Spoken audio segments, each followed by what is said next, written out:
मेरा नाम है मोहित और आपका स्वागत हमारे यूट्यूब चैनल हिस्ट्री चैंपियन में। तो जैसा कि आप जानते हो, आपका जो पेपर होने वाला है बीए सेकंड सेमेस्टर का, कौन सा पेपर होगा? बीए सेकंड सेमेस्टर का जो आपके सामने पेपर देखने को मिलेगा, बेसिक कॉन्सेप्ट ऑफ सोशियोलॉजी का। कौन सा? बेसिक कॉन्सेप्ट ऑफ सोशियोलॉजी का, जो समाज शास्त्र के आपके सामने जो प्रमुख सिद्धांत होते हैं उससे संबंधित आपके सामने जो पेपर देखने को मिलेगा, उसके बारे में अपन कंप्लीट ये एक मास्टर क्लास लेकर आए हैं, जिसके अंदर जितने इंपॉर्टेंट क्वेश्चन होने वाले हैं, क्या होने वाले हैं, जितने इंपॉर्टेंट क्वेश्चन होने वाले हैं, सारे के सारे इंपॉर्टेंट क्वेश्चन है मैं आपको करवाने वाला हूँ। वीडियो सभी को पूरा देखना है, चैनल को जोर से सब्सक्राइब कर देना भाई।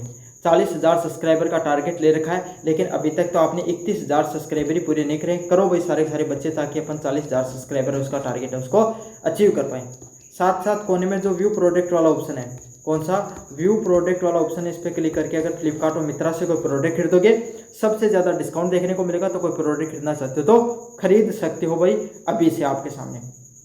और ये जो पीडीएफ है, ये पीडीएफ है आपको फ्री में हमारे जो व्हाट्सअप चैनल है, कौन सा चैनल है? व्हाट्सअप का जो चैनल है ना, वहाँ पर आपके सामने देखने को मिल जाएगी। वहाँ पर उसका लिंक दे रखा है। जैसे आपको ज्वाइन करोगे, आप वहाँ पर आपके सामने लिंक देखने को मिलेगा, उस पर क्लिक करोगे तो तुरंत आप पीडीएफ डाउनलोड करके पढ़ सकते हो। तो जाओ और जाकर कोई पीडीएफ पढ़ना चाहता तो पढ़ सकता है भाई। चलिए शुरू करते हैं प्रश्न की। पहले नंबर प्रश्न की शुरू करते हैं प्रश्न को। पहला प्रश्न आपके सामने, सामाजिक समूह को परिभाषित कीजिए। सामाजिक समूह की विशेषताओं तथा प्रमुख प्रकारों के बारे में स्पष्ट कीजिए। तो सामाजिक समूह के बारे में बताना है। किसके बारे में बताना है? कि जो सामाजिक समूह होते हैं ना, वो कौन से होते हैं, कौन से होते हैं सामाजिक समूह, उनके बारे में आपको परिभाषित करना है। सामाजिक समूह की विशेषताओं तथा उनके प्रमुख प्रकारों के बारे में बताना है। काफी ज्यादा मोस्ट इंपॉर्टेंट प्रश्न है भाई। चलिए, सामाजिक समूह की परिभाषा की बात करें। सोशल ग्रुप दो या दो से अधिक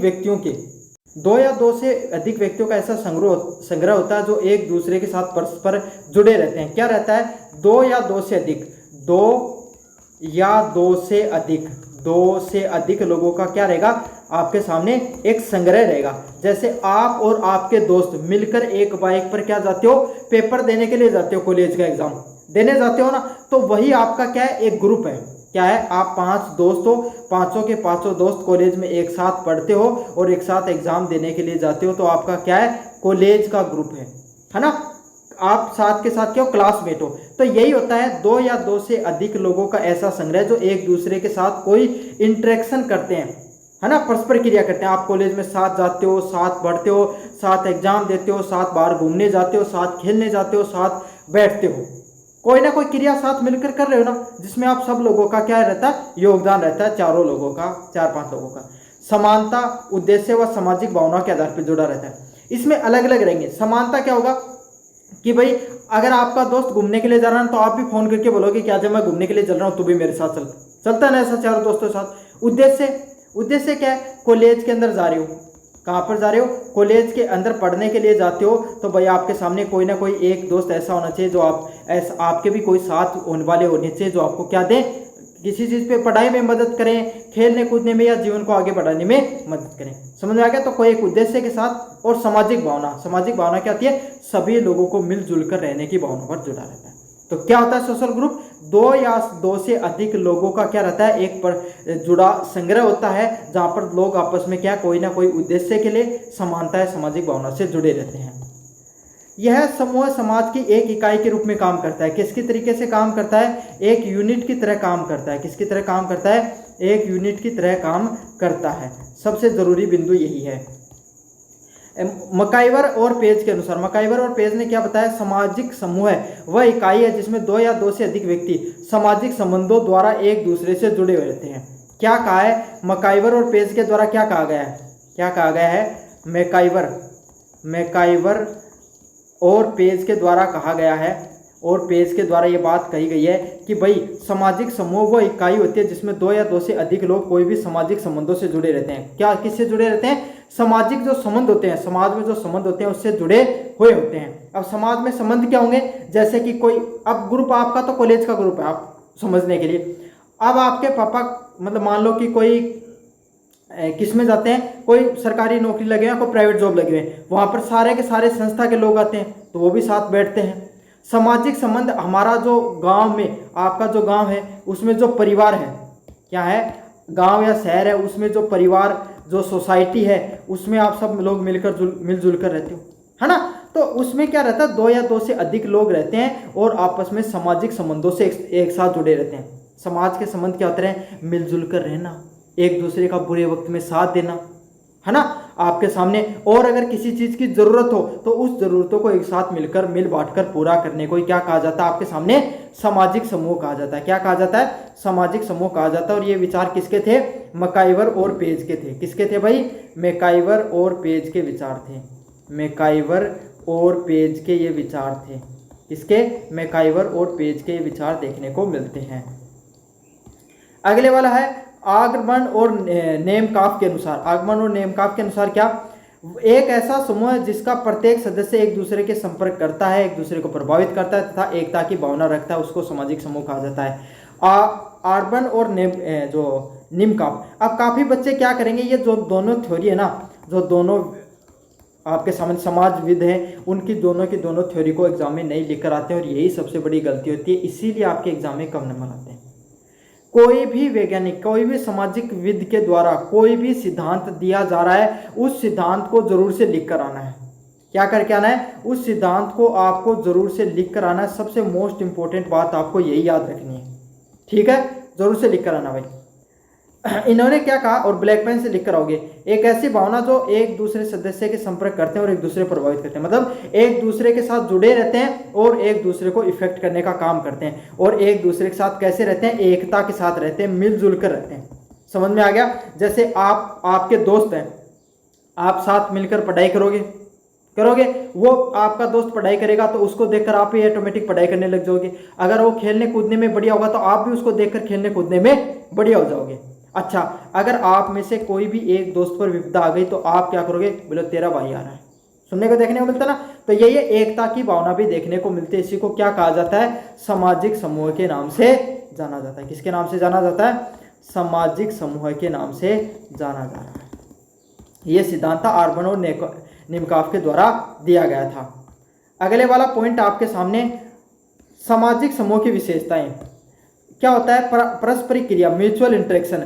समूह के सदस्य आपस में संवाद व व्यवहार करते हैं। तो सामाजिक समूह में क्या क्या होता है भाई, सभी लोग आपस में बातचीत करेंगे। आपका जो पहली बार आपके सामने भाई कॉलेज में गए थे, तब आपके फ्रेंड बने थे, तब कैसे बने थे, आपस में आपने बोलचाल शुरू की थी। क्या करी थी, आपस में आपने बोलचाल शुरू की थी, धीरे बातें करते आपके सामने इतनी गहरी दोस्ती हो गई। तो यही आपके सामने आपस में संवाद करने से और व्यवहार करने से आपने फिर क्या, उनको भाई समय आने पर परखा, है ना, जांचा, आपकी उनके साथ ट्यूनिंग अच्छी बैठने लग गई, तभी तो क्या हुआ, आप अच्छे दोस्त बने।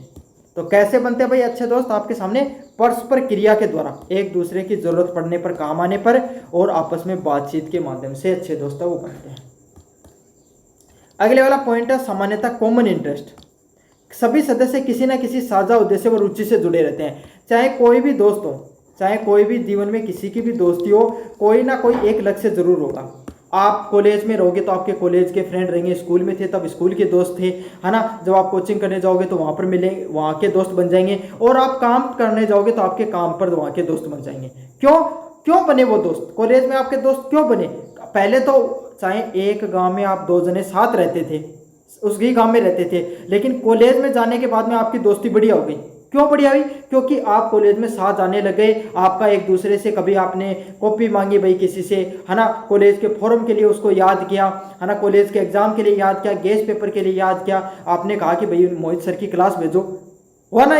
इन सब चीज़ों से आप दूसरे का व्यवहार बढ़ता चला गया और आपकी दोस्ती भी बढ़ती चली गई। तो कोई भी व्यक्ति है, कोई भी समूह तभी सफल हो पाता है जब उनका क्या होता है, एक साझा उद्देश्य होता है, कॉमन गोल होता है। क्या होता है, एक कॉमन गोल होता है, तभी आपके सामने कोई ग्रुप है वो सक्सेसफुल होता है। अगले वाला पॉइंट है एकता की भावना। किसकी? Sense of unity. क्या है? सेंस ऑफ यूनिटी की बात करें, क्या है सेंस ऑफ यूनिटी में? समूह में हम की भावना होती है जिससे सदस्य एक दूसरे से जुड़ा महसूस करते हैं। सारे के सारे सदस्य होते हैं ना, क्या होते हैं, सारे के सारे सदस्यों में हम की भावना होनी चाहिए। मतलब आपके 500 दोस्त हैं, एक फोन पर सारे सारे आ जाएंगे, बोले समस्या आई, बोले हम देखेंगे, बोले तुम्हारी समस्या को, है ना। तो इसी प्रकार से हम की भावना होनी चाहिए। सभी दोस्त मिलजुल कर कोई भी समस्या, कोई भी चुनौती आए, उसको सारे के सारे क्या करें, मिलकर उस चुनौती का सामना करें। ये हम की भावना होगी, एकता की भावना होगी, तभी वो ग्रुप है वो ज़्यादा चल पाता है। अगले वाला सामाजिक संबंध क्या होता है? Social relationship. क्या होता है? Social relationship. अब ये सोशल रिलेशनशिप क्या होता है? सदस्य एक दूसरे को सामाजिक रूप से संबंधित होते हैं। कैसे रहते हैं? सामाजिक रूप से, समाज में। अब जरूरी नहीं कि कॉलेज की दोस्ती आपके कैसे होती है, समाज में भी देखने को मिलती है।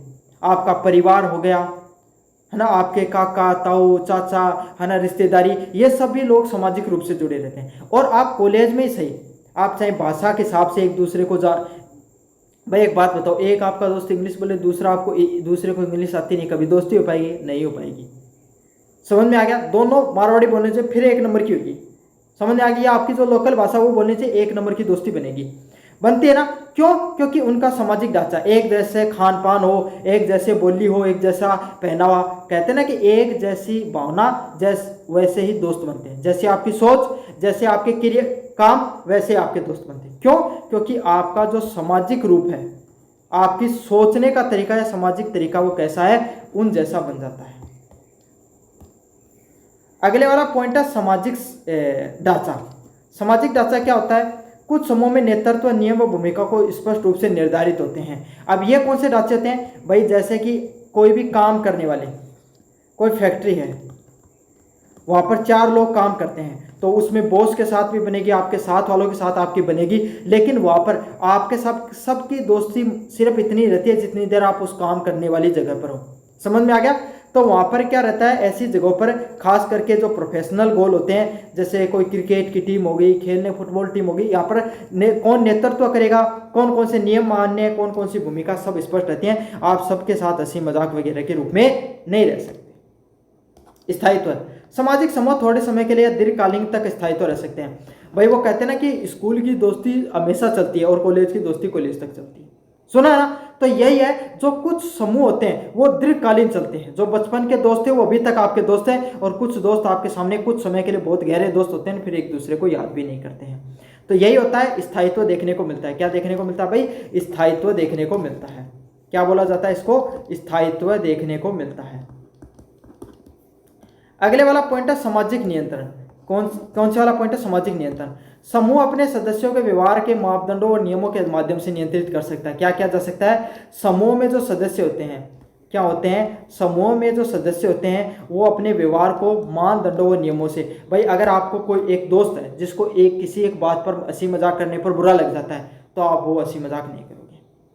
समझ में? आपने नियम बना लिया, चाहे आपको वो बात कितनी पसंद है, लेकिन आपने नियम बना लिया कि मेरे दोस्त को अगर ये चीज़ पसंद नहीं है ना, तो मैं भी ऐसी हंसी मजाक नहीं करूँगा। तो यही है, समूह के अपने सदस्यों के व्यवहार व मानदंडों का जो नियम है उसके माध्यम से नियंत्रित भी किया जा सकता है। अब कितने प्रकार के होते हैं सामाजिक समूह? कौन से वाला प्रश्न? कि सामाजिक समूह होते हैं, जो सामाजिक समूह होते हैं उनके प्रकार कितने होते हैं? सामाजिक समूह के प्रकार,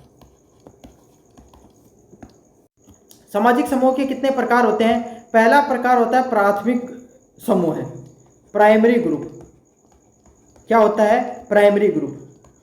अब ये प्राइमरी ग्रुप का क्या काम होता है?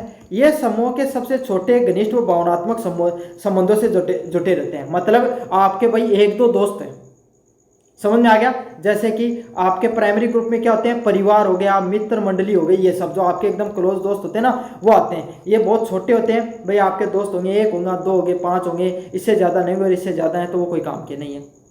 ज़्यादा से ज़्यादा दोस्ती 2 से 5 लोगों के बीच में होती है। आपके परिवार के लोग होंगे। सबसे जो प्राइमरी ग्रुप होता है ना, यही सबसे अच्छे, आपके बुरे समय में, निकट मुश्किल समय में यही लोग आपका सबसे तगड़ा साथ देंगे।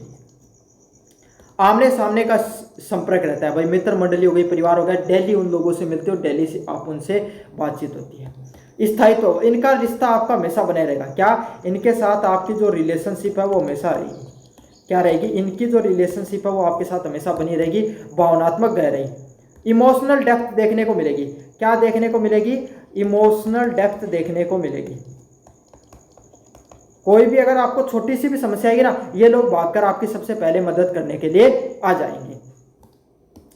अगले वाला प्रश्न है द्वितीयक समूह। ये बड़े औपचारिक व उद्देश्य पूर्वक होते हैं। क्या होते हैं? जो द्वितीयक समूह होते हैं ना, सेकेंडरी ग्रुप होते हैं। कौन से ग्रुप होते हैं? जो सेकेंडरी ग्रुप होते हैं, सेकेंडरी ग्रुप होते हैं आपके सामने। ये क्या होते हैं? बड़े, ये बड़े औपचारिक व उद्देश्यपूर्ण होते हैं। जो द्वितीयक समूह होते हैं इनका काम ये होता है कि ये बहुत बड़े होंगे, समझ में आ गया, किसी उद्देश्य के लिए जुड़े होंगे। जैसे कि कोई स्कूल में जो आपस में काम करने वाले हैं, राजनीतिक पार्टी ऑफिस में जो रहने वाले लोग हैं, इनका काम क्या है भाई, राजनीतिक पार्टी की अपनी जो पार्टी उसको आगे बढ़ाने का, ऑफिस में लोगों को अपने काम करने का, और स्कूल में जो लोग होते हैं भाई, स्कूल की दोस्ती भी बड़ी होती है। दोस्तों के अलावा आपके सामने जितने आपके रिश्ते रहते हैं वो सब द्वितीयक समूह में आते हैं। औपचारिक संबंध सिर्फ काम से, काम का मतलब है अगर आपकी कोई ज़रूरत है तो वो लोग आपको याद करेंगे, वरना लेकिन आपको समस्या है तो साथ दें तो दे, वरना नहीं दे, आप उनसे पूरी उम्मीद नहीं रख सकते। सीमित संपर्क, जब तक आपका काम रहेगा तब तक आपका संपर्क है, आपका काम गया तब तक आपका कोई भी संपर्क नहीं रहेगा। उद्देश्य मूलक समूह है, सहयोग क्या है, कोई एक उद्देश्य के लिए अपन सहयोग करेंगे। चलिए अन्य वर्गीकरणों की बात करें। स्वैच्छिक व अनैच्छिक समूह। स्वैच्छिक व अनैच्छिक समूह क्या होता है, सबसे पहले आता है स्वैच्छिक समूह, जिसमें व्यक्ति अपनी इच्छा से शामिल होता है। क्या होता है, ऐसे समूह जिसमें व्यक्ति अपनी इच्छा से शामिल होता है, जैसे कि कोई क्लब हो गया, फुटबॉल क्लब हो गया, क्रिकेट क्लब हो गया, है ना। इन सब चीज़ों में इंसान क्या अपनी इच्छा होती है ना, उसके माध्यम से जुड़ता है, उसकी इच्छाओं के हिसाब से वो सारी की सारी चीज़ें वो करता है। समझ में आ गया आपको अच्छे से। चलिए अगले वाला समूह होता है अनैच्छिक, जिसमें व्यक्ति जन्म से शामिल होता है, जैसे परिवार व जाति। आप कौन से परिवार में पैदा हो गया आपकी इच्छा थोड़ी होती है, आप जन्म से जहाँ पर पैदा हो गए वहीं पर रहते हो, और जातियों पर भी ये नियम वो लगता है। संगठित व असंगठित समूह, कौन सा समूह है, संगठित व असंगठित समूह कौन सा होता है, जिसमें नेतृत्व नियम व ढांचों फिक्स कर दिए जाएं। क्या कर दिए जाएं, जिसमें नियम ढांचे और आपके सामने जो फिक्स कर दिए जाएं। जैसे सेना होती है भाई, सेना में आपकी दोस्ती होगी, आपके नियम होंगे, सब कुछ होगा, लेकिन हर व्यक्ति का अपना अपना काम होगा। ये व्यक्ति ये काम करेगा, ये व्यक्ति ये काम करेगा। तो यहाँ का जो संगठन होता है, जो यहाँ का क्या होता है, जो संगठन होता है वो फिक्स होता है। क्या होता है, फिक्स एकदम संगठन देखने को मिलता है। अगले वाला असंगठित जगह, जिसमें कोई औपचारिक ढांचा नहीं होता, जैसे भीड़। असंगठित में क्या होगा, जैसे कोई विरोध प्रदर्शन हो रहा है, क्या हो रहा है, कोई धरना प्रदर्शन,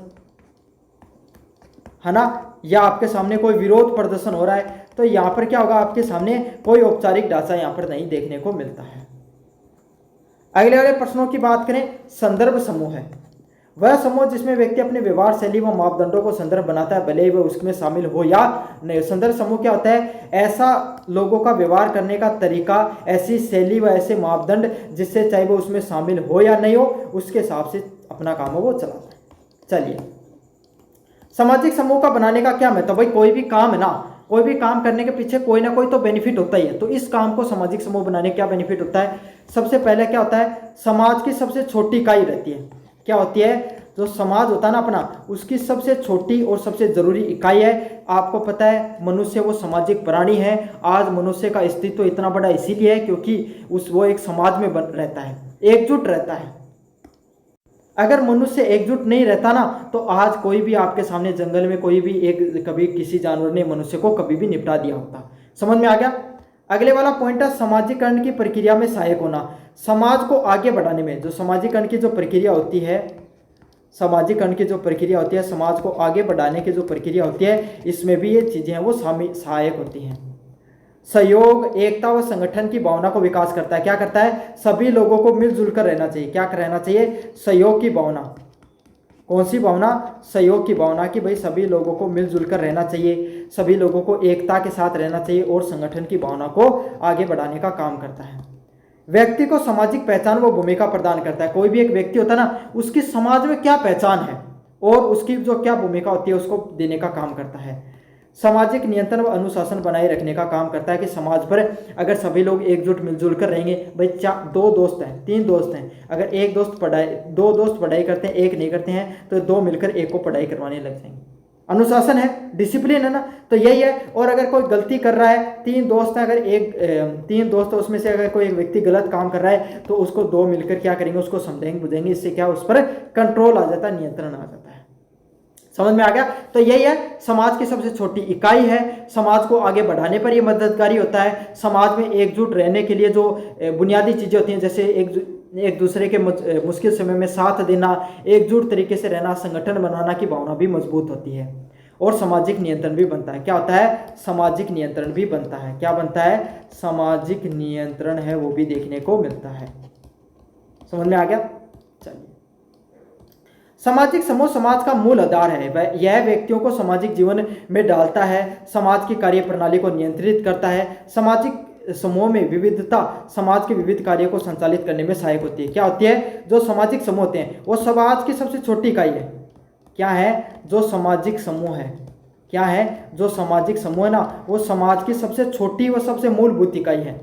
यह व्यक्ति को सामाजिक जीवन में डालते हैं। क्या करते हैं? ये कोई भी व्यक्ति होता है ना, उसको क्या करते हैं? उसका जो सामाजिक जीवन होता है उसमें डालने का काम करते हैं।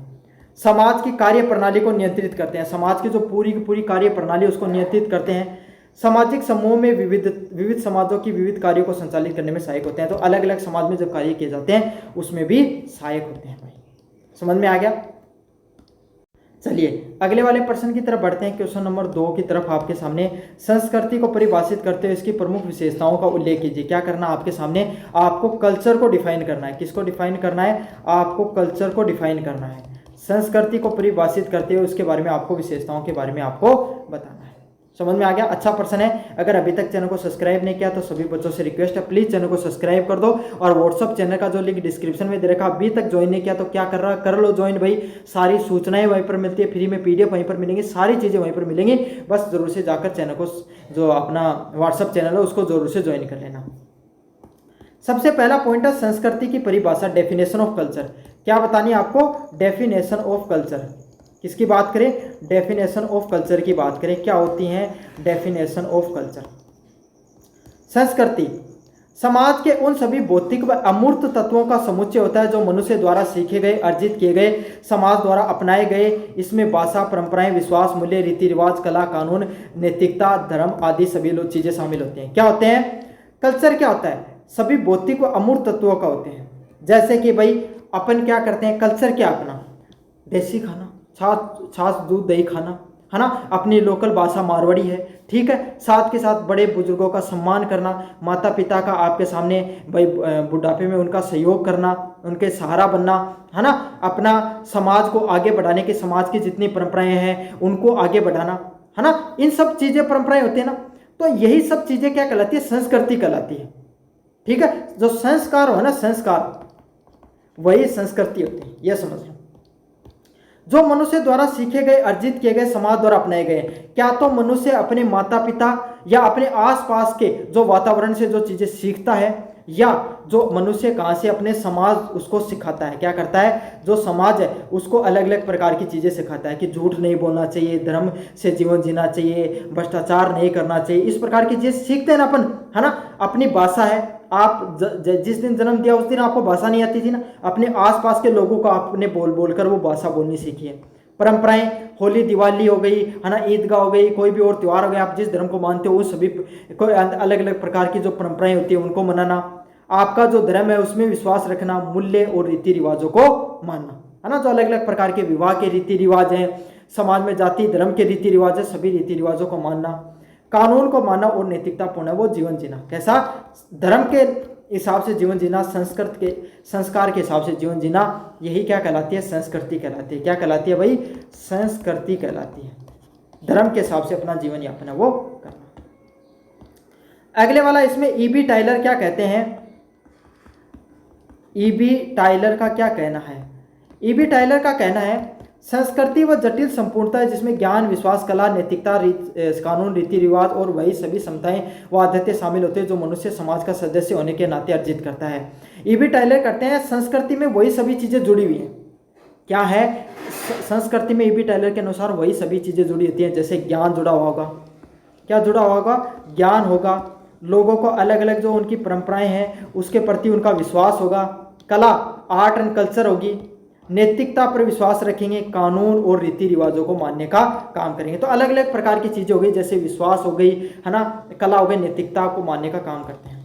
वह सभी क्षमताएं व आदतें शामिल होती है जो मनुष्य समाज को सदस्य होने के नाते अर्जित करता है। भाई सीधी सीधी बात है, एक समाज में होने का नाता था, जो जो चीजें सिखाई जाए ना भाई के अंदर जुड़ी रहे, संस्कृति के अंदर जुड़ी रहे, चाहे अपना अलग अलग प्रकार का कोई रीति रिवाज होगा, चाहे संस्कार होगा, चाहे विश्वास होगा अपना धर्म या जाति का प्रति, अपने समाज का प्रति, कला होगी, आर्ट और कल्चर होगी, उन्हीं के कही जा, संस्कृति कही जा। और यह बात के द्वारा कही गई, E.B. टाइलर के द्वारा कही गई है।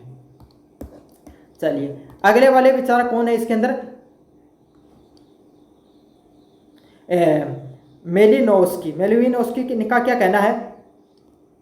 इनका कहना है संस्कृति मानव आवश्यकताओं को पूरा करने के लिए बनाई गई जीवन पद्धति है। संस्कृति क्या है? कोई भी मनुष्य है उसके जीवन में आपके सामने जो चीज़ें होती हैं, जो कमियां होती हैं, उन सभी चीज़ों को पूरा करने के लिए, जैसे भाई मनुष्य अगर झूठ बोलेगा, छल कपट करेगा, है ना, चोरी डकैती करेगा, तो इससे क्या उसका जीवन कभी सुख में नहीं हो सकता और खुद भी दुखी रहेगा और दूसरों को भी दुखी करेगा। इसीलिए धर्म बनाए गए, ये संस्कार बनाए गए, रीति रिवाज बनाए गए, भाषा बोलियां बनाई गई, ताकि मनुष्य है ना एक सामाजिक प्राणी है और समाज में मिलजुल कर आराम से रह सके। चलिए, संस्कृति की प्रमुख विशेषताएं क्या होती हैं? सीखी गई वस्तु। संस्कृति जन्मजात नहीं होती, बल्कि उसे अनुभव, सामाजिकरण व अनुकरण शिक्षा के माध्यम से सीखा जाता है। आपको जन्म लेते थोड़ी पता था कि मेरा ये धर्म है, मेरी ये बोली है, मेरा ये आपके सामने भाषा है, नहीं पता था ना। धीरे धीरे आपने क्या किया? क्या तो अनुभव के माध्यम से सीखा। क्या क्या? बहुत सी चीज़ें होती हैं भाई, शादी विवाह के अंदर कौन कौन सी परंपराएं होती हैं, ये कैसे सीखते हो? आप अपने आसपास के लोगों के जब शादी विवाह होते हैं उनमें जा जाकर सीखते हो। ठीक है, आपके सामने जो अलग अलग प्रकार के रीति रिवाज होते हैं उनको अपन अनुभव करके सीखते हैं। ठीक है, सामाजिकरण, समाज में हमें कैसे रहना चाहिए, छोटे बड़े का कैसे सम्मान करना चाहिए, है ना, समाज को चलाने के लिए कौन कौन से नियम कायदे होते हैं, हमें सामाजिकरण, समाज में रहने से हमें सीखने को मिलता है। एक शहर का बच्चा है और एक गांव का लड़का है ना, एक ही आपके सामने, चाहे एक ही परिवार में पैदा हुए, लेकिन दोनों की सोच में बहुत अंतर मिलेगा। समझ रहे हैं? उनके रीति रिवाजों में बहुत अंतर मिलेगा, क्योंकि सामाजिकरण, वो शहर में रहा है, वो पढ़ने लिखाई इनमें आगे होगा, समाज की ज़्यादा चीज़ें गांव वाले व्यक्ति को ज़्यादा अच्छे से पता हो। अनुकरण, दूसरे लोग कर रहे हैं, होली के ऊपर डफ बजाए जाते हैं, है ना, आपके सामने तो घेवर खाई जाती है, तो यह सब चीज़ें, जो दीपावली के ऊपर दीपक जलाए जाते हैं, आपने क्या है, जो सभी लोग कर रहे हैं उन लोगों को देख देख कर आप ये सब चीज़ें करना सीखते हो। शिक्षा के माध्यम से भी अपन चीज़ों को सीखते हैं। सामाजिक और साझा संस्कृति, संस्कृति केवल व्यक्तिगत नहीं होती है, समाज द्वारा निर्मित सभी सदस्यों की साझा की होती है। क्या होती है? संस्कृति पर कोई एक व्यक्ति का अधिकार नहीं होता। संस्कृति पर एक व्यक्ति का अधिकार नहीं होता। क्या नहीं होता? एक व्यक्ति का कोई अधिकार है वो कभी नहीं होता है। समझ में आ गया? ये समाज द्वारा निर्मित होती है। किसके द्वारा निर्माण किया जाता है? समाज द्वारा उसका निर्माण है वो किया जाता है।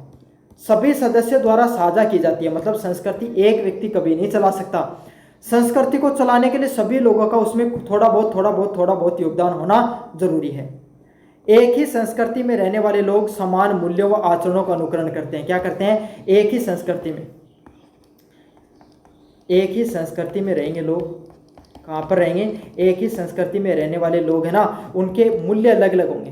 क्या होंगे? समान मूल्य और समान आचरण होंगे। तो कहेंगे ना, शहर में रहने वाला व्यक्ति एक ही परिवार में पैदा हो, लेकिन वो शहर में चला गया, गांव में चला गया, दोनों की सोच में अंतर, दोनों के बोलने में अंतर, भाषा में अंतर, रीति रिवाजों, हर चीज में अंतर। क्यों? क्योंकि उनका सामाजिकरण अलग तरीके से हुआ।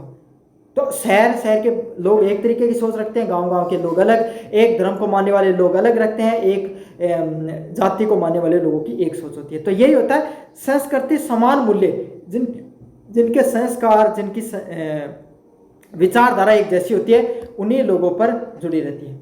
और ये व्यक्तिगत नहीं होती है। एक बात याद रखना, एक व्यक्ति पर निर्भर नहीं करेगी, बल्कि पूरे के पूरे समाज द्वारा निर्मित होगी। क्या होगी?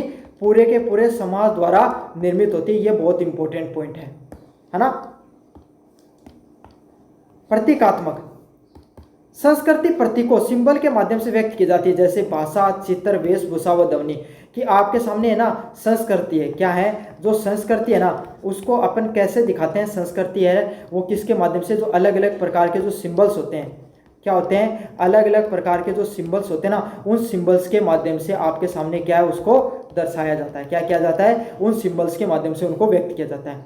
जैसे कि कौन सी भाषा बोलोगे? हरियाणा में होगी हरियाणी भाषा बोलोगे, राजस्थान में मारवाड़ी भाषा बोलोगे, है ना, आपके सामने, और पंजाब में होगी पंजाबी भाषा बोलोगे, अलग अलग प्रकार की भाषा बोलोगे। अलग अलग प्रकार के चित्रों का प्रयोग किया जाता है, अलग अलग प्रकार की वेशभूषा और ध्वनियों को भी निकाला जाता है। गतिशीलता, संस्कृति स्थिर नहीं है, वह समय के साथ बदलती रहती है, नई पीढ़ियां उसमें सुधार व परिवर्तन, नवाचार करती रहती हैं। क्या होती है? संस्कृति स्टैटिक नहीं होती है, बदलती रहती है। पहले आपके समाज में लोगों की सोच अलग होती थी। पहले भाई गांव का जब कोई छोटा सा काम होता था, सभी लोग एकजुट रहते थे। आज के समय लोग इतना एकजुटता नहीं है, सब फोन में बिजी हैं। है ना ये चीजें। तो संस्कृति वक्त के साथ बदलती रही है। आजकल मीम ज्यादा चलते हैं, पहले के समय लोकोक्तियां व कहावतें ज्यादा चलती थी, है ना ये अंतर।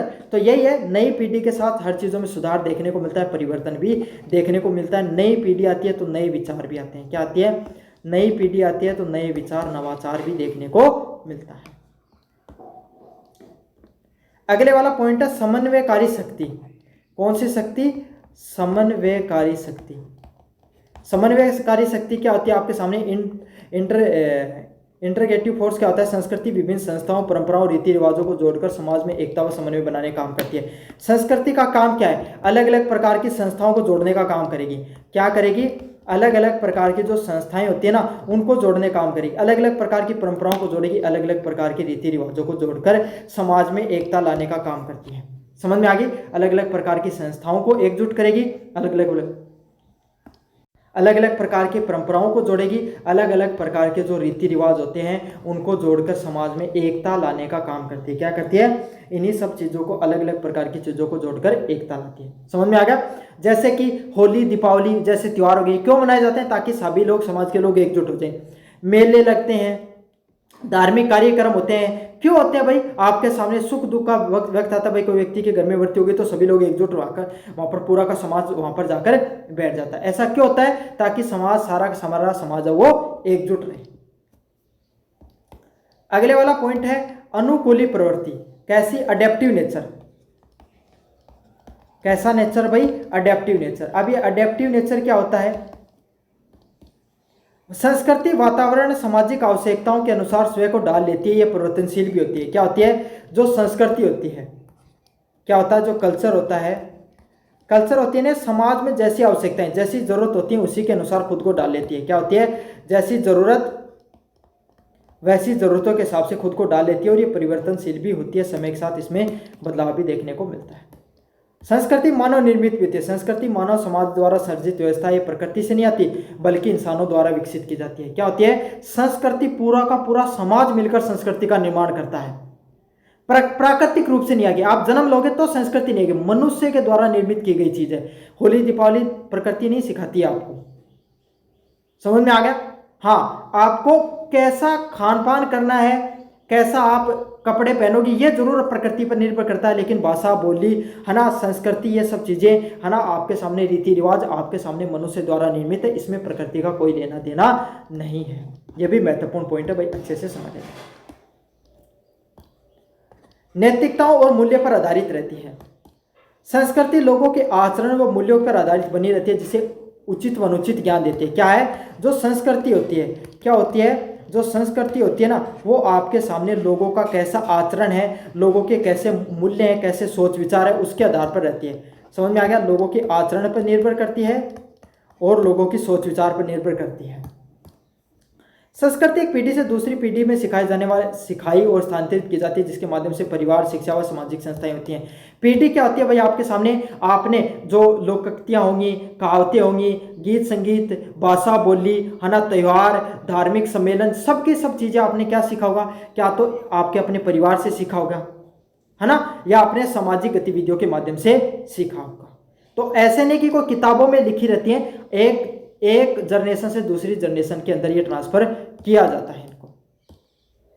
निष्कर्ष, संस्कृति किसी समाज की आत्मा होती है। व्यक्ति व समाज के आचरण, विचारों व जीवन शैली को दिशा करती है। संस्कृति होती है ना, क्या होती है? संस्कृति होती है वो कोई भी समाज की क्या होती है? समाज की आत्मा के रूप में काम करती है। किस रूप में काम करती है? कोई भी समाज की आत्मा के रूप में काम करती है। ये व्यक्ति समाज के आचरण, विचारों व जीवन शैलियों को दिशा करती है। क्या करती है? जो व्यक्ति समाज होता है उसमें जो लोगों का विचार होंगे, आचरण होंगे, उनको निर्भर करती है। संस्कृति न केवल जीवन को अर्थपूर्ण बनाती है, संस्कृति वो केवल जीवन होता है ना लोगों का, उसको महत्वपूर्ण ही नहीं बनाती है, अर्थपूर्ण ही नहीं बनाती है, बल्कि सामाजिक संगठन और एकता भी बढ़ाने का काम करती है कि सभी लोग मिलजुल कर रहें, एकजुट रहकर अपना जीवन जिए। इसके बारे में भी लोगों को प्रेरित। चलिए अगले वाले प्रश्नों की तरफ अगर अपन आगे बढ़ें, अगले वाला प्रश्न आपके सामने सामाजिक परिवर्तन के सिद्धांत, सामाजिक परिवर्तन के जो सिद्धांत हैं के सिद्धांतों के कारण की व्याख्या कीजिए। मतलब सामाजिक परिवर्तन के जितने सिद्धांत है उसके बारे में आपको व्याख्या करनी है। सेरोकिन, ऑकबर्न व कार्ल मार्क्स के सामाजिक परिवर्तन के संबंधित सिद्धांतों के बारे में बताना है। क्या करना है? जो सामाजिक परिवर्तन के सिद्धांत हैं कौन से सिद्धांत हैं? जो सामाजिक जो परिवर्तन के जो सिद्धांत हैं, उन सभी सामाजिक परिवर्तन के जो सिद्धांत है उसके बारे में आपको विस्तार से बताना है। चलिए, पहले वाला प्रश्न है सामाजिक परिवर्तन की परिभाषा, डेफिनेशन ऑफ सोशल चेंज के बारे में बताइए। उस सामाजिक परिवर्तन उस प्रक्रिया को कहते हैं जिसमें समाज की संरचनाएं, संस्थाएं, मूल्य, विचारधाराएं और व्यवहार को समय के साथ परिवर्तन आता है। ये परिवर्तन धीमी गति से भी हो सकता है और तीव्र गति से भी। मतलब सामाजिक परिवर्तन क्या होते हैं? आप खुद सोचो, परिवर्तन मतलब बदलाव और सामाजिक मतलब जो समाज में आ रहा है। तो ऐसे बदलाव जो समाज में समय के साथ देखने को मिलते हैं उसी को क्या कहा जाता है? सामाजिक परिवर्तन में, सामाजिक परिवर्तन के नाम से जाना जाता है। चाहे समाज की संरचना में हो गई, पहले परिवार कैसे रहते थे भाई? संयुक्त परिवार देखने को मिलते थे। क्या देखने को मिलते थे? संयुक्त परिवार। अब आपके सामने चाहे घर में 4 बेटे हैं, चारों अपने अलग अलग तरीके से रहना चाहते हैं ना, तो समाज की जो संरचना उसमें बदलाव आ रहा है। संस्थाएं, अलग अलग प्रकार की जो परिवार की जो संस्थाएं हैं उसमें बदलाव, लोगों के सोच विचार में। पहले आपके सामने लोग अगर एक बात बोल देते थे ना, उनकी जबान, इसकी जबान, उनकी बोली की आपके सामने वैल्यू होती थी। आज के समय आपके सामने कोई व्यक्ति, उसके पैसे की वैल्यू, अगर पैसा है तो उसकी वैल्यू, वरना कोई जबान या बोली का कोई भी महत्व नहीं है, चाहे व्यक्ति कितना भी कैसा भी हो। अलग अलग प्रकार की विचारधाराएं, सोच विचार, व्यवहार का साथ समय में बदलाव होता है। पहले लोग किसी और विचारधारा को मानते थे, एक समय हुआ करता था लोग धार्मिक परंपराओं को ज़्यादा मानते थे, आज साइंस और विज्ञान को मानते थे। पहले कोई चीज़ होती थी लोग झाड़ा फूक करवाते थे, आज के सबसे पहले किसके पास जाएंगे? डॉक्टर के पास जाएंगे। तो यही है, समय के साथ जो लोगों की सोचने के तरीके में, लोगों के व्यवहार में, लोगों के जो समाज की जो संस्थाएं होती हैं उनकी जो संरचना होती है उसमें बदलाव देखने को मिलता है। समय के साथ जो परिवर्तन देखने को मिलता है उसी को सामाजिक परिवर्तन के नाम से जाना जाता है। काफ़ी बार ये परिवर्तन बहुत धीमा होता है, जैसे कि समय के साथ बहुत, कैसे एक समय हुआ करता था 1819वीं शताब्दी के अंदर, जो ज्योतिबाई फुले ने सबसे पहले महिलाओं के लिए स्कूल खोली थी, तब उनका घोर विरोध हुआ था। धीरे धीरे समय में बदलाव आते आते आज महिलाओं को आपके सामने नियमित रूप से स्कूल कॉलेजों में पढ़ने के लिए भेजा जाता है। देखो कितना लंबा समय लगा, 200-300 साल लग गए महिलाओं को शिक्षा दिलाने में, लग गया। और कुछ आपके सामने जो समाज में बदलाव वो तीव्र गति से भी देखने को मिलता है। फोन आए 5-10 साल नहीं हुए हैं, समझ में आ गया? लोग फोन के बिना नहीं रह सकते। सारा जीवन लोगों का फोन के ऊपर, मोबाइल फोन या टेक्नोलॉजी के ऊपर ही निर्भर करता है। तो टेक्नोलॉजी ने हमारे जीवन को सारा एक्वायर कर लिया है। ये बदलाव कैसा है? ये तीव्र बदलाव आ गए। कैसा बदलाव है? 5-6 सालों में ये बदलाव देखने को मिला कि बिना टेक्नोलॉजी के हमारा जीवन है वो बिल्कुल भी यापन नहीं होता है। मैकाइवर और पेज के अनुसार, मैकाइवर और पेज ने अपने क्या विचार दिए? सामाजिक परिवर्तन से उनका क्या तात्पर्य है? सामाजिक संबंधों में परिवर्तन। सामाजिक मैकाइवर ने ये सीधी सीधी बात कही, सामाजिक परिवर्तनों का अर्थ होता है समाज में जो आपस में लोगों के जो संबंध है ना उनमें परिवर्तन आ जाए, उसी को क्या कहा जाता है? सामाजिक परिवर्तन के नाम से जाना जाता है। डॉक्टर जी.ई. हावर्ड के अनुसार क्या है? सामाजिक परिवर्तन वह परिवर्तन होता है जो सामाजिक जीवन की संरचना और कार्य में आता है। डॉक्टर जी.ई. हावर्ड के अनुसार सामाजिक परिवर्तन वही परिवर्तन होता है जो सामाजिक जीवन की संरचना, जो लोगों का सामाजिक जीवन होता है, क्या होता है? लोगों का जो सामाजिक जीवन होता है ना उसके अंदर आपके सामने क्या देखने को मिले? बदलाव देखने को मिले, उसकी संरचना में बदलाव देखने को मिले और उसके कार्य में बदलाव देखने को मिले, उसी को क्या कहा जाता है? आपके सामने सामाजिक परिवर्तन के नाम से जाना जाता है। किसके नाम से जाना जाता है? सामाजिक परिवर्तन के नाम से जाना जाता है। समझ में आ गया? सामाजिक परिवर्तन के नाम से जाना जाता है। चलिए, सामाजिक परिवर्तन के क्या क्या तत्व होते हैं? सबसे पहला होता है स्थायित्व और परिवर्तन दोनों साथ होते हैं। मतलब समाज में कुछ तत्व स्थिर होते हैं और कुछ समय के साथ बदलते रहते हैं। मतलब समाज का जो प्रमुख तत्व होते हैं ना उसमें लगातार बदलाव देखने को मिलता है। जैसे परिवार रहेंगे, परिवार पहले भी थे, परिवार आज भी हैं, परिवार आगे भी रहेंगे, लेकिन पहले सभी लोग एकजुट रहते थे, अब सभी लोग अलग अलग रहना पसंद करते हैं। समझ में आ गया? तो समाज में परिवार का तत्व है, परिवार का तत्व स्थायी है, लेकिन संयुक्त परिवार और विरल परिवार में जो बदलाव देखने को मिला है वो आपके सामने लगातार बदलता रहता है। समझ में आ गया? प्रत्येक परिवर्तन सामाजिक नहीं होता। समझ में आ गया? जरूरी नहीं कि सारा का सारा जो बदलाव होता है वो सामाजिक ही हो। बालों की स्टाइल बदलना एक व्यक्तिगत परिवर्तन होता है, सामाजिक नहीं होता। जैसे कि पहले अर्निशिंग वाली स्टाइल चली थी, ये वाली चली, फिर वन साइड चलती, फिर दोनों साइड से कटन हो गया, फिर से नॉर्मल कटिंग आ गई, छोटे छोटे बालों वाली, है ना। तो समय के साथ क्या है, जो समाज में लोगों के खान पान में, लोगों की बोली में, लोगों की बालों की स्टाइल में, इन सब चीज़ों में जो बदलाव देखने को मिलता है व्यक्ति गत होता है, मतलब एक व्यक्ति पर निर्भर करता है कि वो इन सब चीजों को कैसे अपनाएगा। प्रभाव पारस्परिक होता है। सामाजिक परिवर्तन अन्य क्षेत्र आर्थिक, राजनीतिक व धार्मिक का प्रभावित करते हैं, उनसे प्रभावित होते हैं। क्या होते हैं, जो समाज में जो परिवर्तन होते हैं वो आर्थिक रूप से लोगों के पास धीरे धीरे धन दौलत बढ़ती है, चाहे राजनीतिक रूप से मजबूत होते हैं, चाहे धार्मिक रूप से प्रभावित होते हैं। तो समाज में अगर एक व्यक्ति के पास पैसा आएगा तो दूसरे लोग उससे मोटिवेट होंगे कि हम भी मेहनत करके और ज़्यादा पैसा कमाएं। चाहे कोई मजबूत राजनीतिक रूप से मजबूत हो, चाहे कोई धार्मिक रूप से मजबूत हो, लोगों की यही समाज में बदलाव देखने को मिलता है। मतलब एक व्यक्ति में अगर बदलाव देखने को मिलेगा ना तो दूसरे लोग भी फॉलो करेंगे। एक सरकारी नौकरी लगेगा, उसके घर में धीरे धीरे सारे बच्चे तैयारी करना शुरू कर देते हैं। सामाजिक परिवर्तन सार्वभौमिक है। देखो, चाहे आप मानो या ना मानो, समाज में परिवर्तन तो देखने को मिलता ही मिलता है। मतलब ये प्रक्रिया रहेगी हमेशा, आज भी थी, 100 साल बाद में भी रहेगी और आगे आने वाले समय में भी रहेगी। कोई भी समाज इस प्रक्रिया से अछूता नहीं है। मतलब समाज में परिवर्तन तो होते ही होते हैं, चाहे दुनिया का कोई समाज हो उसमें परिवर्तन देखने को मिलेगा। जो समाज जितनी जल्दी खुद में परिवर्तन कर लेता है वो उतना ही ज़्यादा आगे बढ़ जाता है। जो समाज बिल्कुल धीरे धीरे परिवर्तन करता है वो और ज़्यादा पीछे रहता चला जाता है। धीमी या तीव्र गति से कुछ परिवर्तन लंबे समय में होते हैं, जैसे जाति व्यवस्था का ढीलापन होना, कुछ अचानक जैसे कोई क्रांति आ गई। जैसे कि जाति व्यवस्था बहुत प्राचीन व्यवस्था है, जैसे महिलाओं की शिक्षा से संबंधित आपको उदाहरण दिया था। धीरे धीरे लोग वो जाति व्यवस्था में उच्च जातियों और निम्न जातियों में जो भेदभाव पहले हुआ करता था वो उतना नहीं रहा है ना। तो यही है, कुछ चीजें समय के साथ बहुत लंबा समय लगता है उनको बदलाव होने में। अगले वाला पॉइंट है सामाजिक परिवर्तन के कारण। किसके कारण? सामाजिक परिवर्तन के। समाज में जो परिवर्तन देखने को मिलता है उसके पीछे क्या क्या कारण रहते हैं, कॉज ऑफ सोशल चेंजेस। पहला भौतिक कारण, भौगोलिक परिवर्तन, प्राकृतिक आपदाएं, भूकंप, बाढ़ में सामाजिक संरचना प्रभावित होती है। क्या होते हैं? जो भौगोलिक स्ट्रक्चर, फिजिकल स्ट्रक्चर चेंज होता है। क्या होता है? जो फिजिकल स्ट्रक्चर चेंज होता है।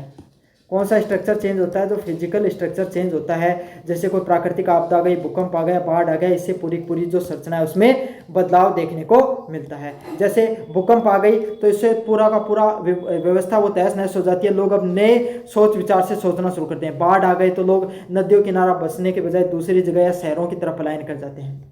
प्रौद्योगिकी कारण, नई तकनीक जैसे इंटरनेट, मोबाइल, आर्टिफिशियल इंटेलिजेंस समाज के व्यवहारों में संबंधों में बदलती है। जैसे जैसे नई टेक्नोलॉजी आती है, लोगों के सोचने विचारने का भी तरीका, पहले भाई लोग सिर्फ पारंपरिक तरीके से कमा सकते थे, अब इंटरनेट के माध्यम से भी लोग पैसे कमाते हैं भाई। तो यही है, नई टेक्नोलॉजी आती है उसमें समाज में बहुत बदलाव होता है।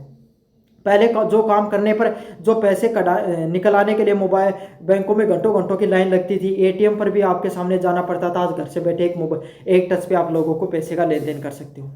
पहले आप कोचिंग करने के लिए आपके सामने स्कूलों दूर दूर शहरों में जाना पड़ता था, आज घर बैठे मोबाइल पे पढ़ सकते हो। तो यही है, टेक्नोलॉजी में जो बदलाव आता है उससे भी लोगों के समाज के व्यवहार में बदलाव आता है। टेक्नोलॉजी का जो बदलाव है वो भी लोगों की सोच विचार में काफ़ी ज़्यादा परिवर्तन वो करता है। आर्थिक कारण, पूंजीवाद का बढ़ना, औद्योगिकरण का बढ़ना, भूमंडलीकरण आदि सब आर्थिक परिवर्तन समाज को बदलते रहते हैं। मतलब पूंजीवाद, जहां पर पैसे का बोलबाला होगा वहां के लोगों में एकता कम होगी, क्यों? कंपटीशन ज्यादा होगा। समझ में आ गया? इसीलिए लोगों में आपस में दुश्मनी भी ज्यादा देखने को मिल सकती है। औद्योगिकरण होगा तो पूंजीवाद को बढ़ावा मिलेगा, पूंजीवाद को ज्यादा बढ़ावा मिलता है। औद्योगिकरण जहां पर ज्यादा होता है वहां पर लोगों में एकजुटता कम होती है। समझ में आ गया? तो ये सब चीजें भी समाज को बदलने का काम करती हैं। राजनीतिक कारण, जैसे कि आपके सामने कोई क्रांति हो गई, जैसे लोकतांत्रिक क्रांति, पहले आपके सामने राजाओं का आपके सामने क्या राज देखने को मिलता था, राजतंत्र था। फिर उपनिवेशवाद आया, जहाँ पर जो बड़े बड़े यूरोपीय देश हैं उन्होंने क्या क्या ताकतवर देशों ने एशिया व अफ्रीका के छोटे महाद्वीप के जो देश हैं उन पर अपना राज करना शुरू कर दिया। फिर आपके सामने जो अलग अलग प्रकार की विचारधारा निकल कर आई, आंदोलन आए, लोकतंत्र और तानाशाही जैसी चीज़ों का प्रभाव वो देखने को मिलता है। तो समय के साथ समाज में बदलाव देखने को मिलता है, लोगों के विचार भी वैसे हो जाते हैं। सांस्कृतिक और धार्मिक कारण, मूल्य, परंपराएं, विचारधाराएं बदलने के साथ सामाजिक संरचनाएं भी बदलती हैं। लोगों की सोच बदलती है। क्या बदलती है? लोगों की सोच बदलेगी। सोच में अगर बदलाव आता है, किसमें बदलाव आता है? लोगों की सोच में बदलाव आता है, लोगों की परंपराओं में, विचारधारा में बदलाव आता है, तो समाज में भी बदलाव आता है। किसमें बदलाव आता है? समाज में भी बदलाव देखने को मिलता है। जनसंख्या कारण जनसंख्या वृद्धि व कमी के कारण सामाजिक संस्थाओं में जनसंख्या ज़्यादा होगी तो मूलभूत सुविधाएं या संसाधन कब मिलेंगे। भाई पहले अगर ये सोचो यही भारत की जनसंख्या अगर 100 करोड़ की बजाय 30-40 करोड़ होती तो आज भारत कितना संपन्न देश होता। आज अपन भी स्विट्जरलैंड से कम नहीं होते, है ना। क्यों भाई, एक तो 100 करोड़ 150 करोड़ जनसंख्या को भारत के लोगों को कोई सुविधा देना और एक 30-40 करोड़ की जनसंख्या को सुविधा देना, दोनों में बहुत ज़्यादा अंतर है। तो जनसंख्या वृद्धि भी एक प्रमुख कारण होता है भाई आपके सामने संस्थाओं व संसाधनों के ऊपर असर डालने पर। चलिए विचारधाराओं की बात करें। सामाजिक परिवर्तन के जो सिद्धांत है, किसके, जो सामाजिक परिवर्तन के, सामाजिक परिवर्तन के जो सिद्धांत है, पितिरिम सेरोकिन का सामाजिक परिवर्तन व गतिशीलता का सिद्धांत किसके द्वारा सिद्धांत दिया गया, पितिरिम के द्वारा। सोरोकिन का सामाजिक परिवर्तन का गतिशीलता का सिद्धांत क्या कहता है। सोरोकिन के अनुसार सामाजिक परिवर्तन एक रेखा, एक लीनियर वे में चलता है। कैसे चलता है, एक लीनियर तरीके से, एक सीधी रेखा के अंदर चलता है, एक दिशा में होने वाली प्रक्रिया नहीं होती। मतलब आपके सामने एक दिशा में होने वाली प्रक्रिया नहीं, मतलब एक लीनियर रेखीय होता है। जैसे कि इंद्रवादी संस्कृति भौतिक सुखों पर आधारित जो संस्कृति होती है वो अलग अलग भागों में बटी रहती है। इंद्रवादी संस्कृति क्या होती है, सेंसेट कल्चर, समाज ऐसा जो भौतिक सुख सुविधा पर, खूब पैसा कमाओ, खूब सुख सुविधाओं का आनंद लो, खूब अच्छे गाड़ी घोड़ा, आपके सामने गाड़ी हो गए, मकान हो गए, है ना, अच्छा जीवन यापन करो, घूमो फिरो, उसको इंद्रवादी संस्कृति कहा जाता है। आदर्शवादी संस्कृति क्या होती है, जो धार्मिक रूप से चलती है, दार्शनिक व नैतिकता संस्कारों के आधार पर चलेगी, धर्म को मानेगी, इस प्रकार की विचारधारा को आदर्शवादी संस्कृति कहा जाता है। अगले वाली संस्कृति होती है आदर्श व इंद्रिय मिश्रित संस्कृति, जहाँ पर जो क्या करते हैं, भौतिक सुख सुविधाओं का भी आनंद लेते हैं और धार्मिक चीज़ों को भी मिलाकर चलते हैं। उसको आदर्श व इंद्रिय मिश्रित संस्कृति के नाम से जाना जाता है। और समाज इन्हीं तीनों अवस्थाओं के बीच में कहीं ना कहीं घूमता रहता है। अगले वाला सिद्धांत है ऑगबर्न का सांस्कृतिक विलंब का सिद्धांत, Ogburn's theory of culture lag. Ogburn ने संस्कृति को दो भागों में बांटा, भौतिक संस्कृति व अभौतिक संस्कृति। मेटेरियल कल्चर तकनीकी वस्तुएं जैसे मशीन मोबाइल। सीधी बात है, भौतिक कल्चर क्या होता है, ज़्यादा से ज़्यादा लोग भौतिक चीज़ों पर जोर देते हैं। खूब पैसा कमाओ, गाड़ी, फ़ोन, मोबाइल, जो चीज़ें है ना, जो चीज़ें सुख सुविधाएं होती हैं, सारों का आनंद वो भौतिक संस्कृति है। और जो अभौतिक, वही नैतिकता, कानून वगैरह, धार्मिक परंपराओं को मानती है, वो मटेरियल होती है। इनका कहना है भौतिक संस्कृति तेजी से बदलती है, अभौतिक संस्कृति पीछे रहती है। मेटेरियल वर्ल्ड है वो रेगुलर चेंज होता रहता है। क्यों होता रहता है, क्योंकि भाई हर समय, हर तीसरे दिन नई टेक्नोलॉजी आती है, नई सोच आती है, सुख सुविधाओं के अलग अलग साधन बदलते रहते हैं, तो ये संस्कृति बदलती रहेगी। और वही तो धर्म परंपराएं, कानून वगैरह, तो उसको बदलने बहुत लंबा समय लगता है, तो समाज में वो संस्कृति वो पीछे रह जाती है। इसी संतुलन को सांस्कृतिक विलंब कहा जाता है, कल्चरल लैग कहा जाता है। टेस्ट ट्यूब बेबी तकनीक का विकास तो हो गया, लेकिन नैतिकता मान्यताएं पीछे रह गई। क्या रह गई, टेस्ट ट्यूब बेबी है भाई आपके सामने, वो टेक्नोलॉजी तो बढ़ गई जिसमें भाई लेकिन मान्यताएं हैं, लोग उसको अपनाना नहीं चाहते हैं, है ना। इसी को क्या कहा जाता है, सांस्कृतिक विलंब कहना चाहता है कि टेक्नोलॉजी तो बढ़ जाती है, लोग उसको बस अपनाना नहीं चाहते हैं। चलिए अगले वाला पॉइंट है कार्ल मार्क्स का ऐतिहासिक भौतिकवाद का सिद्धांत। देखो, कार्ल मार्क्स के अनुसार समाज के मूल परिवर्तन आर्थिक संरचना है। सीधी बात है, कार्ल मार्क्स ने यही कहा था कि समाज होता है ना, समाज का में जो बदलाव देखने को मिलता है उसके पीछे क्या कारण रहते हैं, इकोनॉमिक रीजन रहते हैं। कौन से रीजन रहते हैं, इकोनॉमिक रीजन रहते हैं। उन्होंने समाज के दो वर्ग बताए, पहला शोषक वर्ग और दूसरा शोषित वर्ग। शोषक वर्ग कौन होता है, जिनको बोंजोई बताया। बोंजोई कौन होते हैं आपके सामने, वो लोग होते हैं जो मालिक वर्ग होते हैं। रूस की औद्योगिक क्रांति से कार्ल मार्क्स के विचार निकले, जिसमें जो मालिक होते हैं वो ज़्यादा से ज़्यादा अपने मजदूरों से शोषण करते हैं। 500 रुपये का काम करवाते हैं तो 300 रुपये देते हैं। उसी को क्या कहा जाता है आपके सामने, वर्ग संघर्ष का सिद्धांत कहा जाता है। उनके द्वारा सीधी बात यही कही गई कि जो मजदूर है उनको इकट्ठा होना चाहिए और संघर्ष करना चाहिए।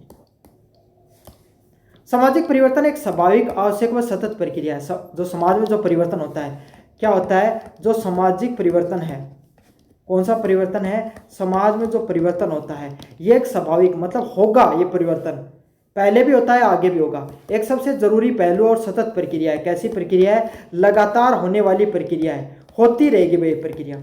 समाज की गतिशीलता, संकेतक, सरोकिन, ऑगबर्न, मार्क्स जैसे विचारकों ने सामाजिक परिवर्तनों की अलग अलग प्रकार की विविधताओं में देने का काम किया है। चलिए, तो ये था आपके सामने बेसिक कॉन्सेप्ट ऑफ सोशियोलॉजी का पेपर। कैसा लगा वीडियो जरूर से बताना, चैनल को जरूर से सब्सक्राइब कर देना। धन्यवाद।